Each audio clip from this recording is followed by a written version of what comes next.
तो फिर आज पढ़ते हैं डायरेक्ट से इनडायरेक्ट करने के रूल्स। और क्यों करते हैं डायरेक्ट से इनडायरेक्ट?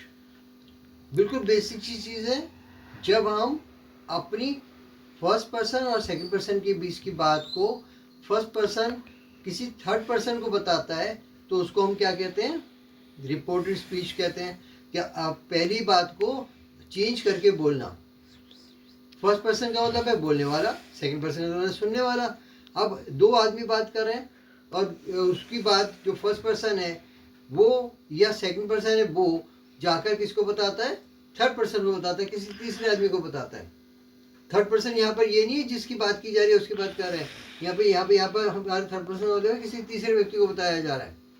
तो एक पहला व्यक्ति, दूसरा व्यक्ति और एक तीसरा व्यक्ति, तीन व्यक्तियों के बीच में अगर बात को लेके जाते हैं तो हम क्या करेंगे? हम चेंज कर देंगे स्पीच को। अगर हम हिंदी में बात करें, हमने कहा मेरी मम्मी ने कहा था तुम जल्दी आ जाना। अब ये बात मोहन ने अपने दोस्त को बतानी है कि मेरी मम्मी ने कहा था कि तुम जल्दी आ जाना।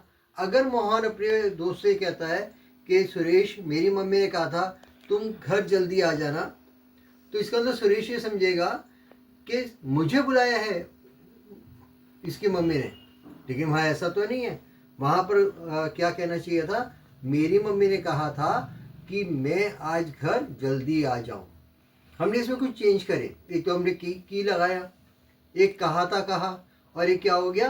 तुम की जगह मैं कर दिया। इसी तरीके की चेंजेस हम किस में करते हैं? इंग्लिश में करते हैं डायरेक्ट से इनडायरेक्ट करने के लिए। और उसको हम कहते हैं नरेशन। इसका बेसिक रूल हम देखते हैं। इसके लिए हम करेंगे, जब हम एक सेंटेंस बोलते हैं तो पहला जो हमने कहा मोहन ने या मम्मी ने मोहन से कहा, तो ये क्या है हमारे लिए? एक फर्स्ट पार्ट है और एक दूसरा पार्ट क्या है हमारे लिए? तुम जल्दी घर आ जाना। इन दो सेंटेंसेस के अंदर फर्स्ट वाले पार्ट को हम क्या बोलेंगे? रिपोर्टेड वर्ब, और बाद वाले को रिपोर्टेड स्पीच बोलेंगे।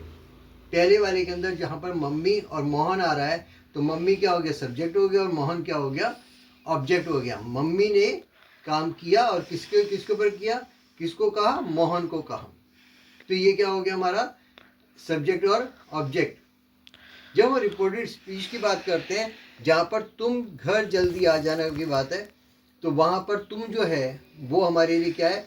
तुम सेकंड पर्सन है। अब यहाँ पर फर्स्ट पर्सन, सेकंड पर्सन और थर्ड पर्सन को समझ लेते हैं कि फर्स्ट पर्सन का मतलब क्या होता है, सेकंड पर्सन का मतलब क्या होता है, और थर्ड पर्सन का मतलब क्या होता है। आप ये मेरे कैप्शन में आपको मिल जाएगा कि फर्स्ट पर्सन, सेकंड पर्सन और थर्ड पर्सन क्या है। उसको देखिए, याद कीजिए और अच्छे से समझिए। मेरी वीडियो को लाइक करिए, सब्सक्राइब करिए और शेयर करिए।